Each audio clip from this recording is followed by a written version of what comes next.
ब्रजराजनगर विधायक तथा पूर्वतन बाचस्पति और पश्चिम ओडिशा विकास परिषद पूर्वतन अध्यक्ष स्वर्गत किशोर महांती द्वादश उपलक्षे अमर आत्मार सद्गति कामना पूर्वक स्थानीय सत्संग भवन में एक नागरिक श्रद्धांजलि सभा अनुष्ठित हो तापस राय चौधरी संयोजन अनुष्ठित सर्वधर्म प्रार्थना सभा हिंदू धर्मगुरु ज्ञानी हरप्रेम सिंह प्रमुख प्रार्थना करते।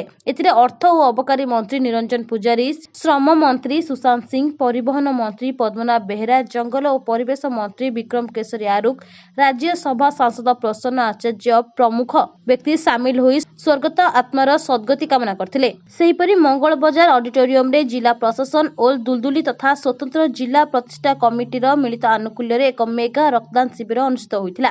समस्त कोविड कटकणा मध्य अनुष्ठित मेगा रक्तदान शिविर रे मोट 250 यूनिट रक्त संग्रहित होइछि। ए रक्तदान शिविर पई ऑडिटोरियम रे एका बेले 100 जन रक्तदान करबाकू सज्जार व्यवस्था होइतिला। एहाकू सुचारू रूपे परिचालना करबा पई निकटरे थिबा स्पोर्ट्स कॉम्प्लेक्स सम्मुख रे रक्तदाता मानकर नाम तालिकाभुक्त करबा पई एकाधिक स्टॉल रो व्यवस्था करा जायतिला। रक्तदान शिविर रे 1000 यूनिट रक्त संग्रह करबाकू लक्ष्य रखा जायथिबा बेले कोविड संक्रमण जुगु हठात वृद्धि रे एहा बाधक साजितिला। कोविड कटकणा सहित जिला प्रशासन निर्देश को अनुपालन करी सामाजिक दूरता सह भीड़ मुक्त भावे ଏହି शिविर अनुष्ठित होइतिला। ଏହା सत्वे 250 यूनिट रक्त संग्रह करा जायतिला। ब्यूरो रिपोर्ट CFI समाचार।